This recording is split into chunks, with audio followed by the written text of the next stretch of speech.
Praise the Lord.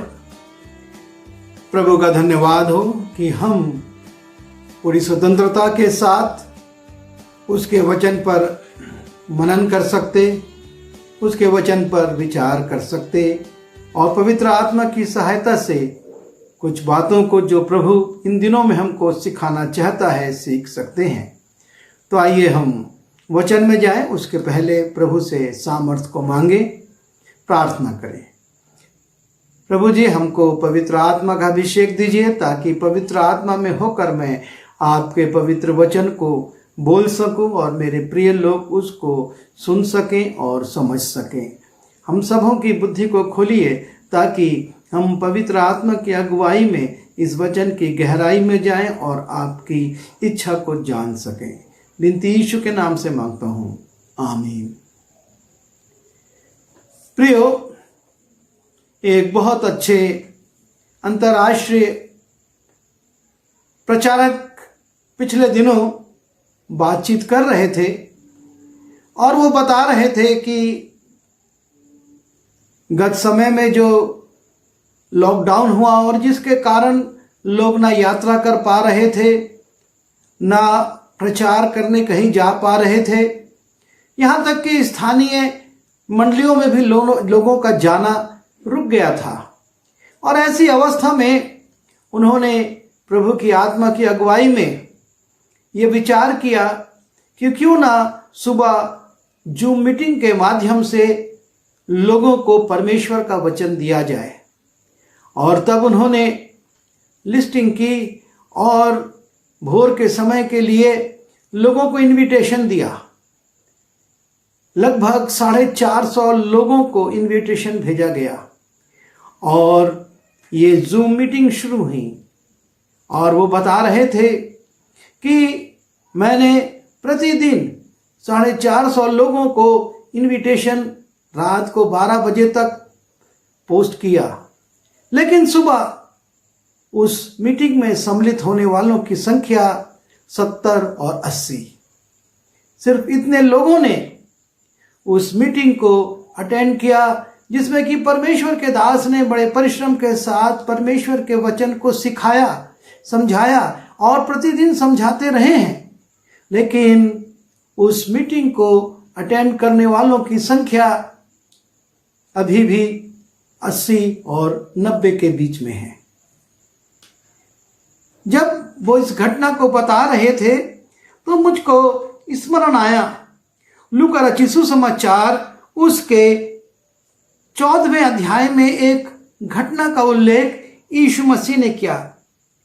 और वो कहते हैं कि उसने उनसे कहा, किसी मनुष्य ने बड़ी जेवनार की और बहुतों को बुलाया। जब भोजन तैयार हो गया तो उसने अपने दास के हाथ नेवताहारियों को कहला भेजा कि आओ, अब भोजन तैयार है। पर सब के सब क्षमा मांगने लगे। पहले ने उससे कहा, मैंने खेत मोल लिया है और अवश्य है कि उसे देखूं।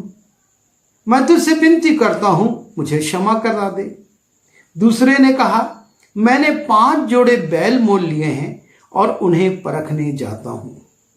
मैं तुझसे विनती करता हूं, मुझे क्षमा करा दे। एक और ने कहा, मैंने ब्याह किया है इसलिए मैं नहीं आ सकता। उस दास ने आकर अपने स्वामी को ये बातें कह सुनाई।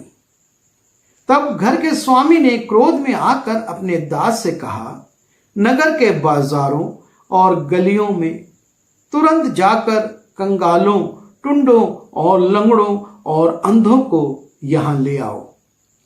दासों ने फिर कहा, हे स्वामी, जैसे तूने कहा था वैसे ही किया गया है और फिर भी जगह है। स्वामी ने दास से कहा, सड़कों पर और बाड़ों की ओर जाकर लोगों को बरबस ले ही आ, ताकि मेरा घर भर जाए। क्योंकि मैं तुमसे कहता हूं कि उन नेवते हुए में से कोई मेरी जेवनार को ना चखेगा। और जब हमने उस घटना को सुना और जब इस अंश को हम पढ़ते हैं तो हम पाते हैं कि यीशु मसीह पूर्व से ही बता देते हैं कि किस प्रकार से लोगों का आचरण और व्यवहार होगा। परमेश्वर के निमंत्रण को, परमेश्वर के करे हुए भोज को, उस आत्मिक भोज को जिसको बड़ी मेहनत के साथ, बड़े परिश्रम के साथ तैयार किया जाता है, लोग एक उंगली से बड़ी आसानी से डिलीट कर देते हैं। कुछ सेकंड भी उनको समय नहीं लगता, खाली हैं, व्यर्थ बातें कर रहे हैं, लेकिन उस भोज को खाने के लिए उनके पास समय नहीं है। वो क्षमा मांग रहे हैं, क्षमा कर देना, आज मैं इस बात में व्यस्त हूं, आज मैं उस बात में व्यस्त हूं। यहां पर लिखा है, जब हम देखते हैं 16वें पद को, उसने उससे कहा, किसी मनुष्य ने बड़ी जेवनार की और बहुतों को बुलाया। एक बड़ी जेवनार की जा रही है। जेवनार करने का अर्थ अलग अलग प्रकार के व्यंजन तैयार किए गए ताकि उनके अतिथि उससे तृप्त हो। एक बड़ी धनराशि उसके लिए खर्च की गई, एक लंबा समय उसको तैयार करने के लिए खर्च किया गया, बहुत से सेवक सेविकाएं लगाई गई कि ये जेवनार उत्तम से उत्तम वस्तुओं से तैयार हो, इसमें हमारे अतिथियों को उत्तम से उत्तम भोज्य पदार्थ प्राप्त हो। और मैं इसकी तुलना इस बात से कर रहा था कि जब सेवक सेविकाएं बड़ी तैयारी करते हैं, परिश्रम के साथ, प्रार्थना के साथ, वचन अध्ययन करके परमेश्वर के वचन को तैयार करते हैं ताकि जो लोग सुने उनको आत्मिक तृप्ति प्राप्त हो और वो आत्मिक रूप से बलवंत हो सके। क्योंकि जो परिस्थितियां थी उसमें लोग कहीं आ जा नहीं सकते थे, और इसलिए ये जेवनार डिजिटल माध्यम से तैयार की जाने लगी कि डिजिटल माध्यम से लोगों तक परमेश्वर का संदेश, परमेश्वर की आज्ञाएं और परमेश्वर की इच्छा को पहुंचाया जा सके, ताकि लोग उसके द्वारा आत्मिक बलवंता को प्राप्त कर सके, आत्मिक रूप से वो शक्तिमान हो सके। लिखा है कि बड़ी जेवनार की, उसने बहुत तैयारी की और साथ ही साथ लिखा है बहुतों को बुलाया। यह सीमित लोगों के लिए नहीं था। परमेश्वर का काम एक मुट्ठी भर लोगों के लिए नहीं, लेकिन उसने बहुतों को बुलाया। यीशु मसीह ने कहा, हे सब परिश्रम करने वाले और बोझ से दबे लोगों, मेरे पास आओ। यशायाह में लिखा है, आओ और मुझसे रोटी लो, मुझसे उस उत्तम दाखरस को लो जो भोज्य वस्तु नहीं है, उसके लिए क्यों धन व्यय करते हो। और सच्चाई यही है, जो भोजन वस्तु नहीं है उसके लिए बहुत व्यय किया जा रहा है, उसके लिए बहुत खर्च किया जा रहा है, उसके लिए बहुत समय दिया जा रहा है, उसके लिए हमारे पास पर्याप्त समय है, पर्याप्त साधन है, और हम उन संसाधनों का उपयोग उस भोजन के लिए जो भोज्य वस्तु नहीं उसके लिए उपयोग कर रहे हैं। पर यहां पर लिखा है बहुतों को बुलाया। ये जेवनार की गई और इस जेवनार में बहुतों को आमंत्रित किया गया है। बहुतों को सूचना दी गई है कि ये भोज्य पदार्थ तैयार किया गया है, उपवास काल के संदेश तैयार किए गए हैं, परमेश्वर के वचन परोसे जा रहे हैं। पर लिखा है जब भोजन तैयार हो गया तो उसने अपने दासों के हाथ नेवताहारियों को कहला भेजा। जब ये सारी चीजें तैयार हो गईं, तब फिर से स्वामी अपने दासों के द्वारा उन नेवताहारियों को, जो पहले से जिनको नेवता दे दिया गया था, ऐसा नहीं था कि उनको मालूम नहीं था। उनको मालूम है कि सुबह 5 बजे, सुबह 5:30 बजे, सुबह 6 बजे और दिन में इस समय पर भोज्य पदार्थ परोसा जाएगा। लेकिन लिखा हुआ है उसने जब जीवनार तैयार हो गई और अपने सेवकों के हाथ से फिर से नेवताहारियों को सूचना भेजी कि आ जाओ, अब भोजन तैयार है। सिर्फ एक उंगली का तुमको परिश्रम करना है कि एक बटन दबाओ और जीवनार के भोजन से तुम तृप्त होने लगोगे। वो संदेश तुम तक पहुंचने लगेंगे। ना कपड़े बदलने की तैयारी करना है और ना तुमको घर से निकलने की तैयारी करना है कि बोले कि इस वातावरण में हम कैसे जाएं। तुमको तुम्हारे ही स्थान पर, तुम्हारे ही घर पर वो जीवनार, वो भोज्य वस्तु, वो आत्मिक भोजन दिया जा रहा है। और लिखा है कि उसने नेवताहारियों को बुलाया, आ जाओ, क्योंकि वो अनुकूल समय था। जीवनार तैयार हो चुकी थी, सारी वस्तुएं तैयार हैं, रख दी गई हैं, अब आओ और उसका आनंद लो। लेकिन लिखा है पर वे सब के सब क्षमा मांगने लगे। वो सब के सब लोग क्षमा मांगने लगे, बहाने बनाने लगे। किसी ने खेत का, मैंने खेत खरीदा है, किसी ने बैल का, किसी ने शादी का, इस प्रकार के बहाने बनाए जाने लगे कि हम इस जीवनार में नहीं आ सकेंगे। और वो जब बहाने बनाने लगे और उन्होंने आने से इनकार किया, और जब स्वामी को इस बात की सूचना दी गई तो उसको शोक हुआ, उसको क्रोध आया और उसने कहा जिनके लिए तैयार किया गया था वो तो अयोग्य ठहरे, अब वो नहीं है, लेकिन जिनके लिए नहीं तैयार किया गया था उनको तुम मेरे घर में ले आओ, मेरे घर को अतिथियों से भर दो। और सेवक गए और सब तरफ जाकर उन्होंने लोगों को जमा किया। जब हम रोमी की पुस्तक में जाते हैं, उसके 11वें अध्याय में हम देखते हैं, वहां पर लिखा हुआ है कि जो लोग जिस डाली को साटा गया वो योग्य फल नहीं लाएगी। और इसलिए लिखा है यदि कई एक डाली तोड़ दी गई और तू जंगली जलपाई होकर उसमें साटा गया और जलपाई की जड़ की चिकनाई का भागी हुआ है, तो डालियों पर घमंड ना करना। वो जो अतिथि थे जिनको कि उस जीवनार में आना था, वो उन्होंने इनकार कर दिया, वो अयोग्य हो गए। और तब हम जो जंगली डालियां थी उस पेड़ में, उस शाखा में हम साटे गए और ताकि हम फल लाए। और स्वामी कहता है चले जाओ और जितने भी लोग तुमको मिलते हैं, जहां भी लोग मिलते हैं उनको ले आओ, ताकि मेरा घर लोगों से भर जाए।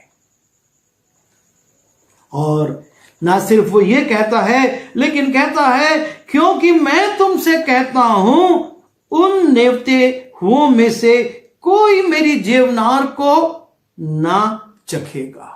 जिनको मैंने न्योता दिया था और उन्होंने उसका इनकार किया है, अब वो इस जीवनार में से कुछ भी चखने नहीं पाएगा। और इस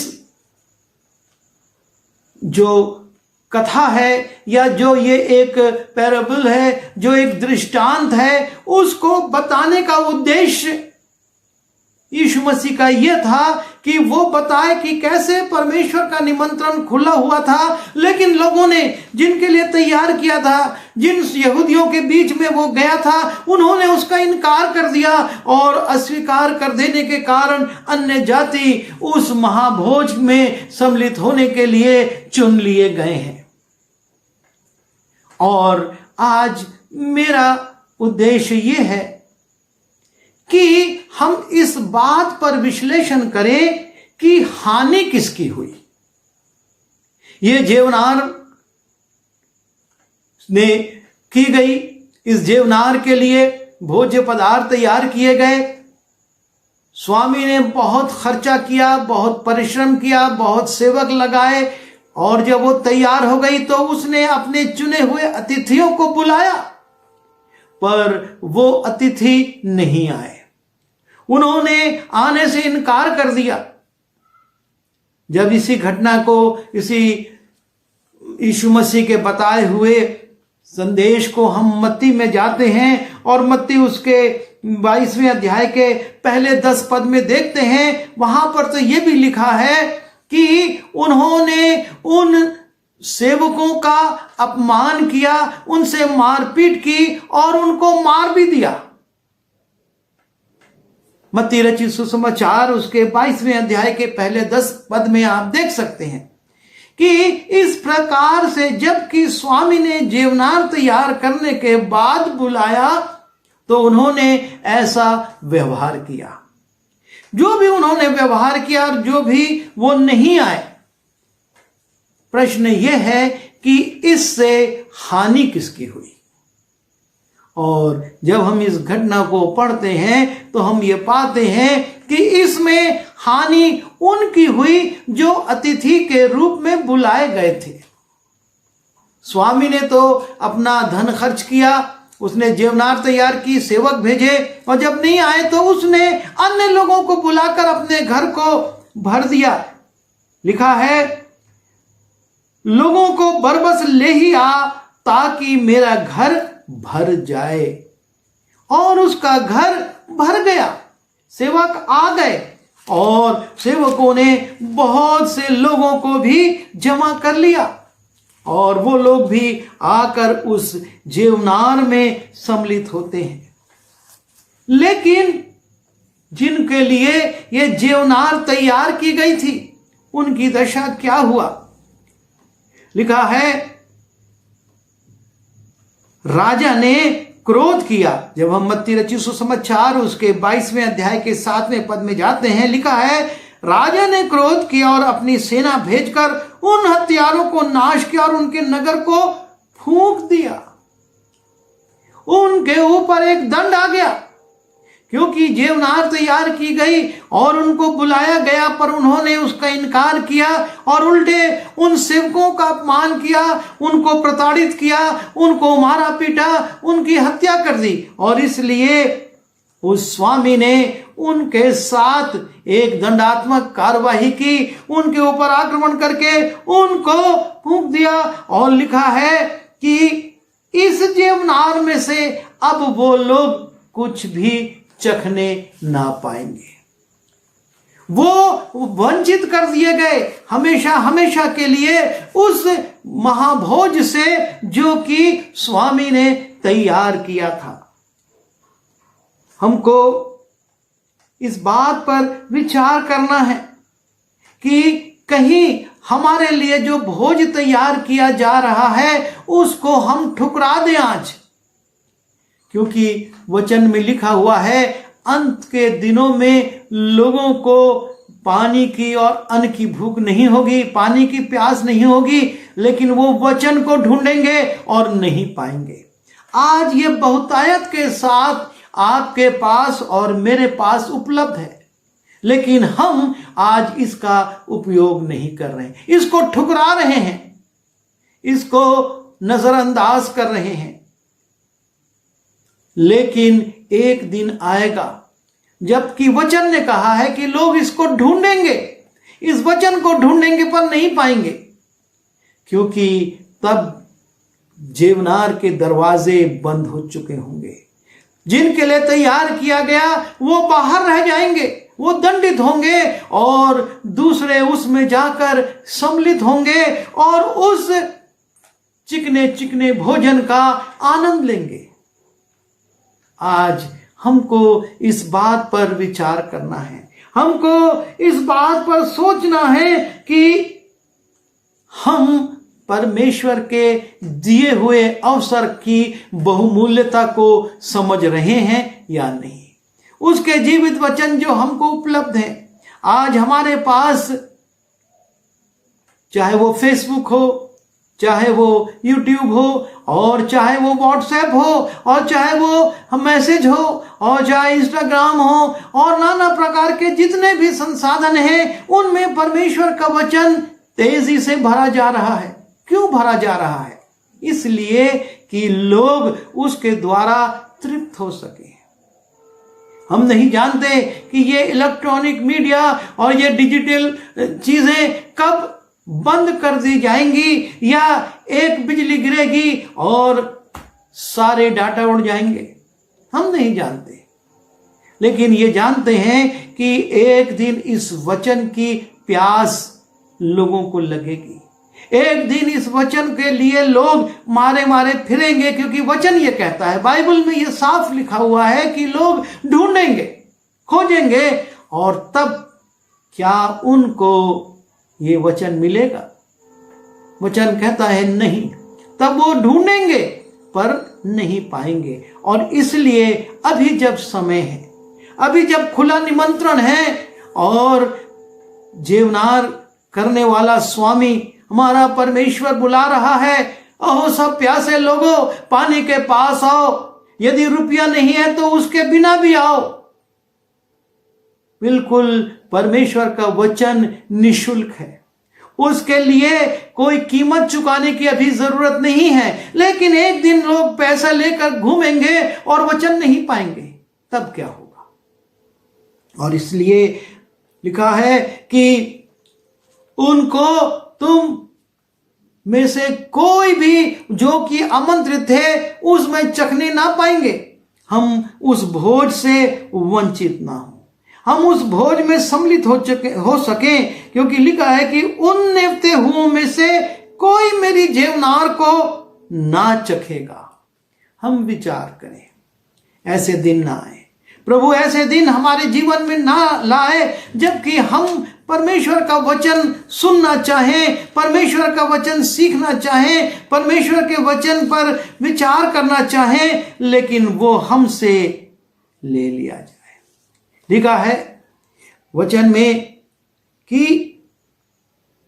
वो भोज जिनके लिए तैयार किया गया था, नेवताहारी अयोग्य ठहरे हैं। वो योग्य नहीं ठहरे, हम अयोग्य ना ठहरे। जब हम मत्ती 22:8 में जाते हैं, तब उसने अपने दासों से कहा, भोज तो तैयार है, परंतु नेवताहारी योग्य नहीं ठहरे। हम योग्य ठहरे। परमेश्वर ने भोज तैयार किया है, और वो अपने जीवित वचन को, इस जीवित रोटी को सब में बांट रहा है। यीशु ने कहा, जीवन की रोटी मैं हूं, जो कोई इसमें से खाएगा वो कभी भूखा नहीं होगा। लेकिन हम सांसारिक रोटियों से तृप्त होने की कोशिश कर रहे हैं। अच्छी बात है, लेकिन वचन कहता है मनुष्य केवल रोटी ही से नहीं, पर हर एक उस वचन से जो परमेश्वर के मुंह से निकलता है तृप्त होगा।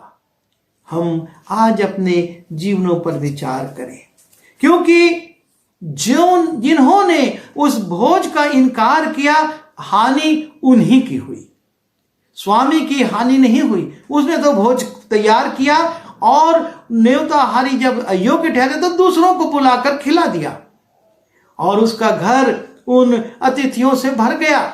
वही चहल पहल, वही रौनक और वही भीड़ भाड़ हो गई। लेकिन जिन्होंने इनकार किया वो दंडित हो गए, उनके ऊपर दंड आ गया और स्वामी का क्रोध भड़क गया। प्रभु हमारी सहायता करे कि ऐसे दिन हमारे जीवन में ना आए। आइए दुआ करें। प्रभु जी, हम धन्यवाद देते हैं कि प्रति रविवार और हफ्ते में पता नहीं कितनी बार आप हमारे लिए जीवनार करते हैं। अपने वचन में से हमको खिलाने के लिए प्रभु जी आप अपने दास दासियों को भेजते हैं और उत्तम से उत्तम प्रबंध करते हैं, लेकिन नेवताहारी कई बार अयोग्य ठहरते हैं। आप मौके पर मौका देते हैं, बार बार बुलाते हैं, लेकिन वो अपने मनों को कठोर करके अपने कानों को बंद कर लेते, अपनी आंखों को बंद कर लेते और अपने मन मस्तिष्क को प्रभु जी शून्य कर लेते हैं, ताकि वो वचन जो कि आप विभिन्न माध्यमों से दे रहे हैं उनके दिल की गहराई में जाकर उनको बदल ना दे।